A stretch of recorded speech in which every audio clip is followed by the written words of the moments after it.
Hello everyone, it's Jamal Thomas. Welcome to the Progressive Soapbox. So oftentimes I am heaping scorn on politicians. Granted, from my perspective, scorn that they absolutely deserve, so fair enough. But in this case, this one is not scorn. This one is something that I thought was rather awesome. Stephen Hawking died recently.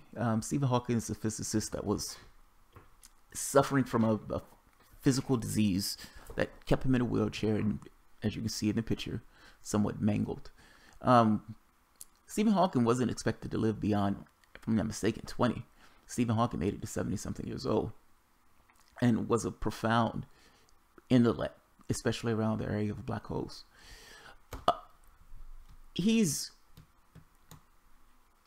Someone asked him a question. In fact, I'm not even going to start with the question itself. It's something that he said that I want to talk about.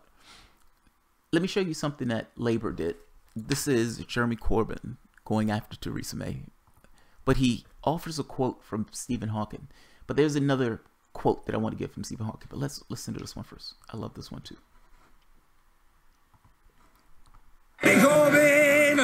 When people are dying because of overcrowding and long waits in our hospitals, I think the Prime Minister should get a grip on it and ensure the NHS now has the money that it needs to deal with the patient demands. In a recent interview, the Health Secretary said of NHS staff, when they signed up to go into medicine, they knew there would be pressurised moments. What they also expected was a recognition, an annual pay rise without cuts in paid leave, proper funding for the National Health Service. And when there are 100,000 unfilled posts, clearly not enough staff around them to share the burden. We started with Professor Stephen Hawking, and he said just a few months ago, there is overwhelming evidence that NHS funding and the number of doctors and nurses are inadequate, and it's getting worse. Does she agree with Professor Hawking? Prime Minister. Once again.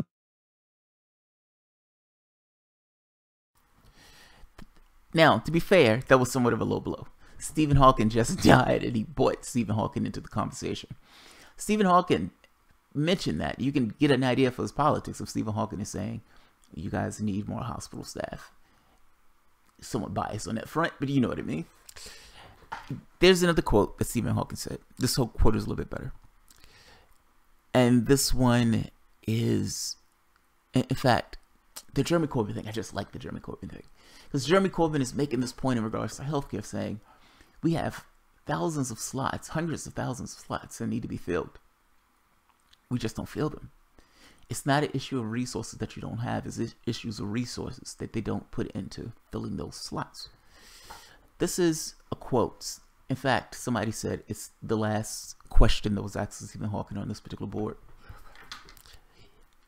I'm rather late to the question asking part, but I'll ask anyway and hope.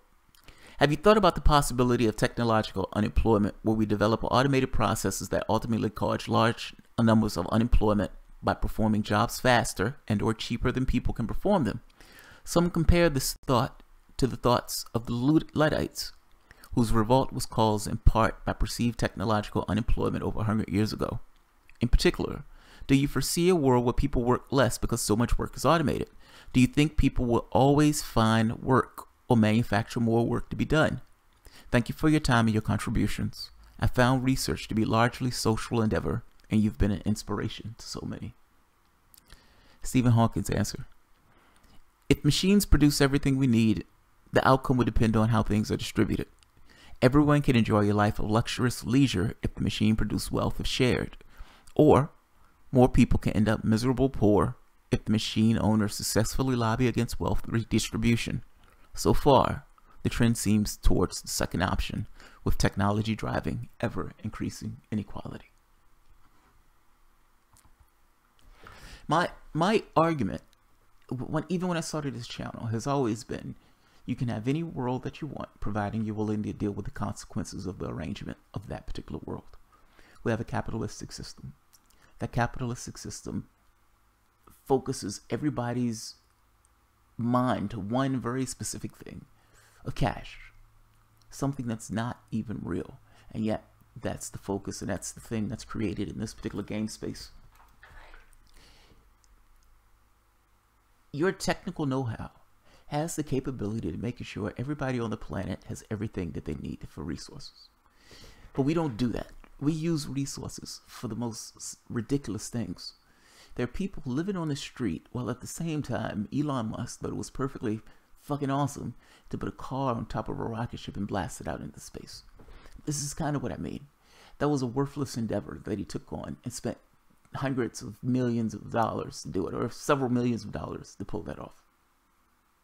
There are people living on the street, actual human beings, flesh and blood, just like you, that feel the cold, feel the hot, feel the heat, feel the concrete, just like you would if you were laying on the street. If we have the technical know-how to make sure people have the things that they need, and we have the resources to make sure people have the things that they need, then it becomes a fundamental choice. Poverty is a choice. It is a policy decision. People not having access to the things that they need. People living difficult lives. Fact is, if you have a system where you have automated cars and those cars can get from point A to point B better than a human being, then I don't want a taxi driver. I'm glad that that car can do that and pull that off. If you have a system where you can flip hamburgers automatically, or you can drop french fries automatically, and you don't necessarily need a person working at the counter, good. I don't want a human being with all the capabilities of a human being stuck in a job I don't want him to turn into a tool. Human being is not a tool. It's not an instrument. It's a magnificent fucking thing that has all sorts of abilities and capabilities, and I don't necessarily want them frittered away, dropping french fries. I'm making this point that if a machine can do a job better than a human being, good. The problem with technological unemployment is not the technology. It's us. It's the way we see and use and distribute resources. People get in their heads, it's communism, socialism, they have all of these isms as opposed to actually looking at the situation and saying, how do we organize ourselves in a way to make sure everyone has the things that they need? That's the basic fundamental question. Nobody asks that question. They attenuate themselves to a particular system and pretend that this system is always the way it has to be. Fact is, this system is running into a crisis. At some point, there will be technology that starts to make more and more people unemployed. Google, right now, has a car driving in California by itself. Safe to drive. You understand that Uber, Lyft, at some point, they're going to also get this technology and they're going to start firing human drivers. It will get to the point where those cars will have platforms that they will probably be solar powered, where they would drop you off, go to the platform to get the gas, or if they're solar power, they don't even need to stop at the platform. Every so often, it would stop for maintenance, and it would just automatically drive around the city. Don't need a taxi cab. You walk into 7-Eleven, it automatically picks your wallet, meaning it knows your credit card. You pick something off the shelf, you walk out, it automatically charges your card. You don't need a person at the counter. Service jobs, service industry has been the industry where you have more and more people, human beings working, but that's also a low-paying industry. That industry is also going to start getting eaten away by technical resources. I'm making a point that the problem here is the society itself. It's not the technology. The technology, in this case, is the solution. It's the way people are looking at it. It's the way we use it. It's the way we've organized ourselves that makes it a problem. I hope I can make this clear. For all intents and purposes, people screaming about technological unemployment, they have the issue backwards.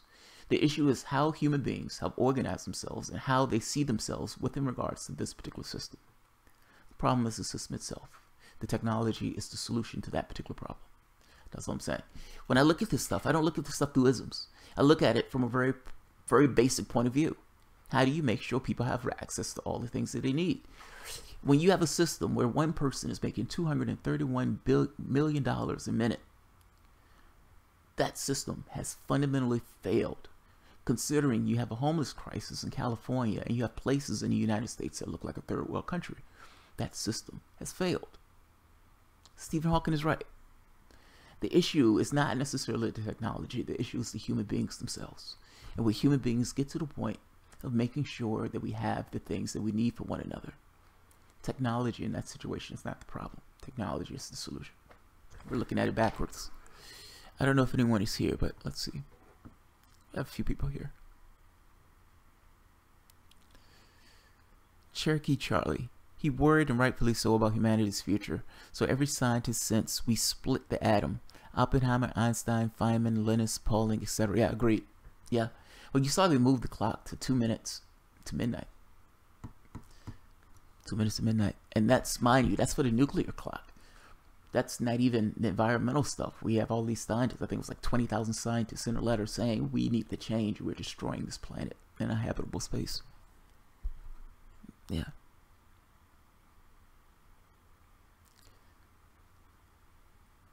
Susie Dawson's interview on Redacted tonight was really good. I'm gonna have to check her out. Yeah, I gotta check it out. Sir Carlos, one phrase he most liked to talk about: remember to look at the stars. They're up and not for your feet, and they're under. That's funny. Mikey Mike, the Russian bot.